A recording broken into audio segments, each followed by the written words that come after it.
The parable of the two builders in Matthew 7 is deeply connected to the Exodus story, and it took me years to realize this. We're going to connect this famous parable in Matthew 7 to the final plague against Egypt, which involved the angel of death and the death of the firstborn. You're about to see 15 biblical parallels that may change your entire view of this parable. Let me show you what I mean, and let's jump into Matthew chapter 7.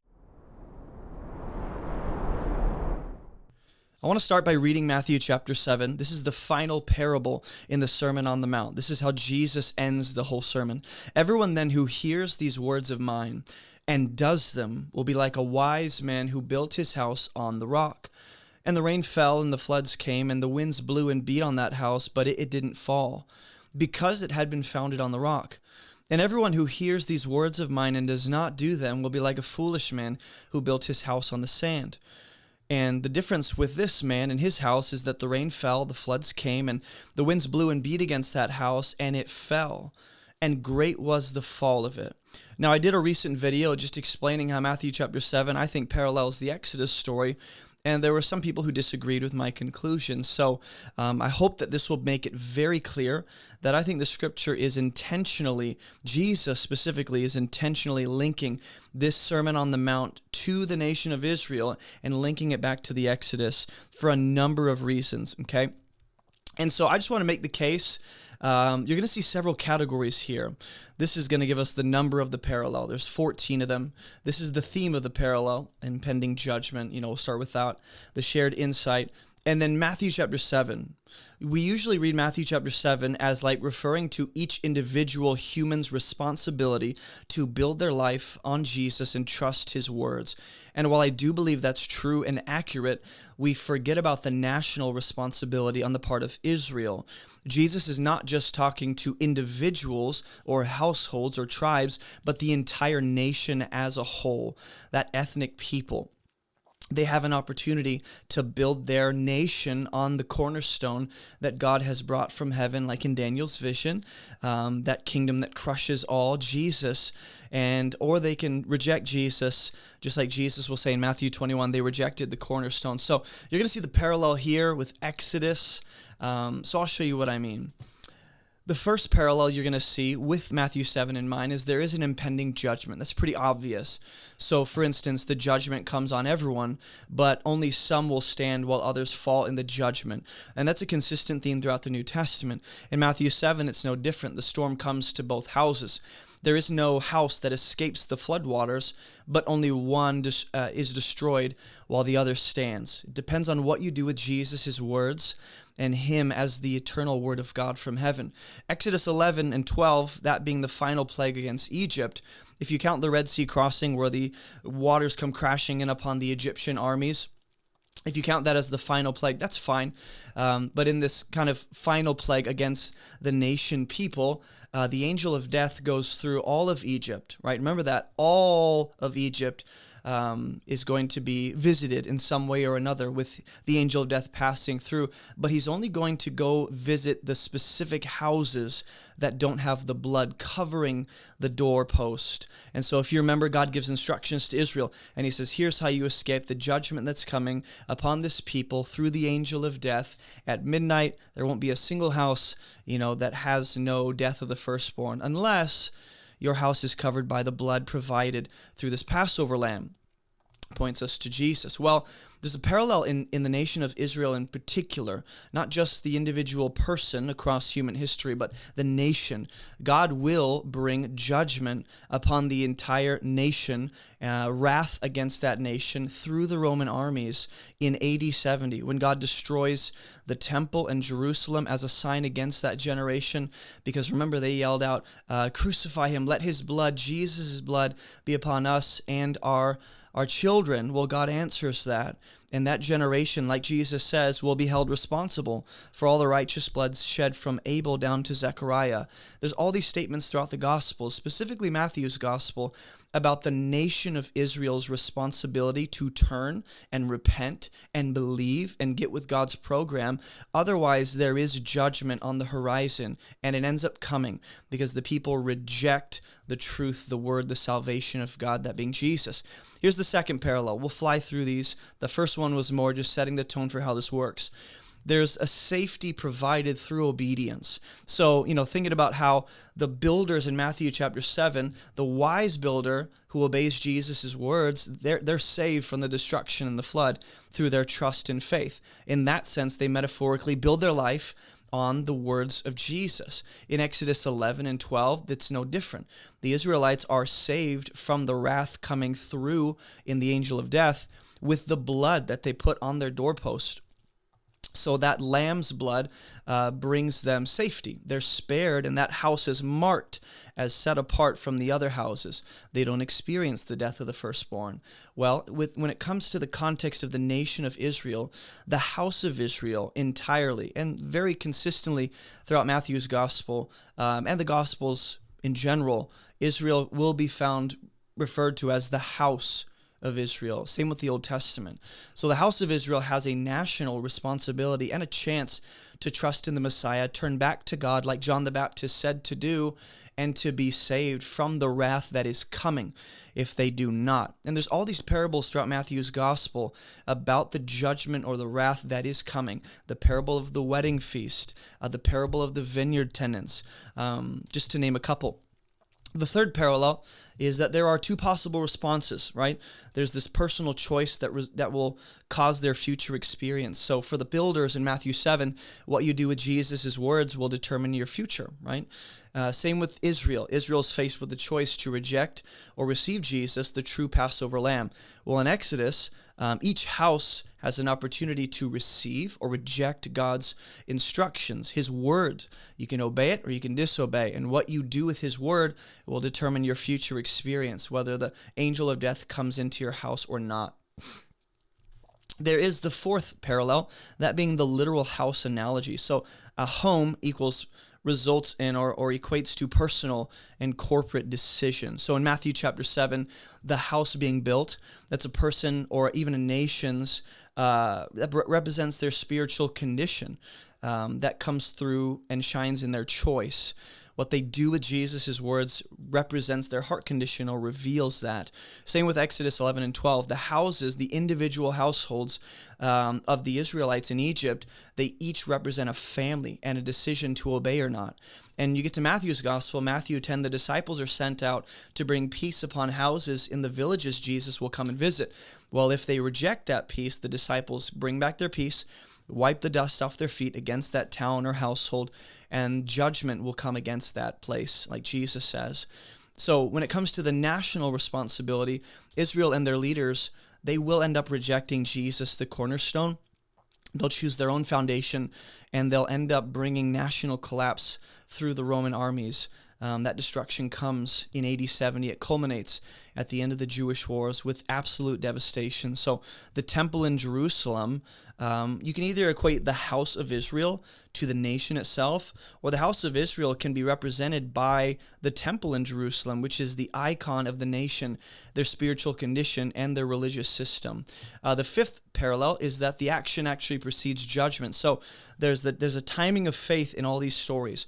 The foundation is laid before the storm in Matthew 7. In Exodus, the blood is applied before the angel of death comes through. When it comes to the nation's responsibility to receive and believe in Jesus, the eternal word from heaven, they're being warned through parables, as the prophets typically do throughout the Old Testament. They're being warned to change, just like John the Baptist says, repent. Just like Pharaoh was warned by Moses, turn, Pharaoh, believe, let his people go.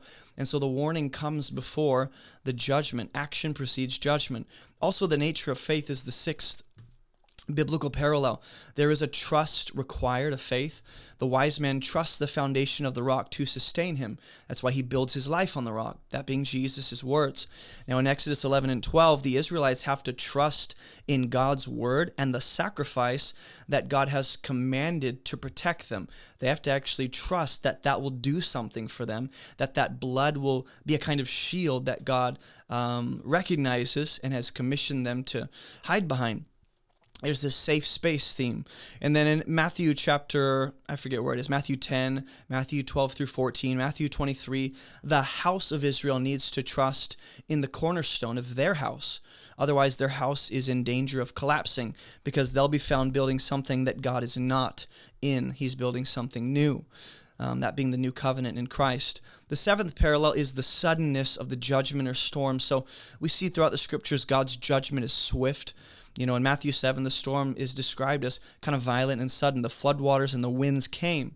With Exodus 11 and 12, the final plague just kind of comes out of nowhere at midnight. Though Pharaoh was warned, Pharaoh does not heed God's warning. When it comes to the nation of Israel, Jesus talks about the suddenness of the destruction that comes upon the unbelievers of the nation. Jesus will be found weeping over Jerusalem in Luke 19. The house of Israel is about to fall suddenly. He uses the language of suddenly in Matthew 24 and Luke 21 and Luke 17, I believe. It's a thief in the night kind of judgment because they didn't recognize their day of visitation. They'll be found suddenly wanting. Hey, if you don't know me, my name is Jason, and you can find everything about this ministry on abovereproachministry.com. All of our Bible resources, our online church, ways to support this ministry, and so much more. And if you live anywhere near Spartanburg, South Carolina, come check out our church on Sundays at 10 a.m. Also, I have 2 brief updates for those of you that are part of this community. Number 1, the revision of my book Fruitful is coming out soon, hopefully in the next few weeks. So be sure to grab a copy of that when it does release. And number 2, we now have options on our website for monthly support. And when you become part of our monthly support team, you get access to all of our exclusive teachings and videos that get released every week. This is just my way of saying thank you. All right, that's all I got for you. Let's get back to the video. The 8th parallel is that there are signs of faith after the fact, meaning the faithful are revealed and distinguished from the faithless after the judgment has come and the dust has settled. So when it comes to Matthew 7, those who build their houses on the rock are revealed as faithful after having survived the storm. When it comes to Exodus 11 and 12, those who put the blood on the doors, they're revealed as faithful after the angel of death has taken the lives of the faithless. And then in Matthew's gospel with the nation of Israel, it's no different. Jesus will warn his people, his faithful followers, flee, run when you see these signs. And those who obey Jesus' words are revealed as faithful after having fled the city in obedience to Jesus, and they survived the Roman siege. Whereas the ones who are taken and killed and destroyed, there's a clear distinction, a dividing line when that judgment comes and the dust settles. The 9th parallel is the death being the consequence. Right, so death results from disobedience as a theme throughout the Bible. The fall of the house is great and total in Matthew 7. It collapses. It's decimated. In Exodus 11 and 12, the death of the firstborn is the final plague to kind of mirror Pharaoh's bloodshed against the Hebrew boys. And then in Matthew, with the nation of Israel, death is coming into Israel and Jerusalem. If you read the writings of Josephus and other historians that record what it is that particularly happened. The 10th parallel is the climactic moment of decision, meaning this: in Matthew 7, Jesus leaves his audience with a decision at the end of the Sermon on the Mount. The sermon, reaches its climax in this specific mini parable to say, this is essentially what I'm getting at. Y'all are in danger of not being on the kingdom of heaven's side. You'll be found fighting against God if you don't build your life and your nation on what I am doing now, what God is doing through Jesus. Moses will leave Pharaoh with a final decision at the end. It's the final plague that brings death. And then Jesus, when it comes to the nation of Israel, Jesus, according to Hebrews, is God's last warning from heaven to Israel to change or be swept away. The final eternal word, the better word from heaven. That age is coming to an end. Don't be found attached to what is fading and what God is removing, but cling to Jesus. The 11th parallel is Jesus being the lamb and the rock of both stories. So we see in Matthew 7, Jesus is not just, his words are not just the rock, but throughout Scripture we see, like 1 Corinthians chapter 10 comes to mind for me. Jesus is referred to as the rock or the foundation, the cornerstone, God's word from heaven to trust in for safety. In Exodus, the Passover lamb, whose blood is shed so they can be safe from the death, the angel of death, Jesus is God's Passover lamb. He's the Lamb of God from heaven to give life to those who trust in and feast on God's provision. And Israel can trust in God's provision or rely on animal sacrifices. You can rely on God's sacrifice or you can rely on your own. You can reject the cornerstone or build your own thing, or trust in what God is building in his Son, who is the greater Solomon, the greater son of David. The 13th parallel, or 12th, I know this is bad. It says 15. Bad math on my part. The 12th parallel is there are divided communities. So God separates the true from the fake by obedience, right? We have the good tree from the bad tree, the barren tree, all these different sheep and goats and good fish, bad fish, foolish virgins, wise virgins, these two categories that get explained in different ways throughout the Gospels. In Matthew 7, both houses appear similar until they're tested. Just like the parable of the wheat and the weeds. Jesus will say in the parable that the weeds aren't pulled up, or they're not apparently, they're not revealed as weeds or exposed until they grow enough to be different from the wheat. And then, the angels will take the weeds out and the wheat will stay. But both houses in Matthew 7 are tested. Similar tests, they appear similar, but Jesus' word ends up being the dividing line. What did you do with his word? Well, when it comes to Exodus, God's word through Moses, to the instructions with Passover lamb and such, that's the dividing line for people to pick sides. And that's why Jesus will say he's come to bring a sword to divide households. So the nation of Israel is split. What will you do with Jesus? Only a remnant will survive when it's all said and done, those who obey Jesus.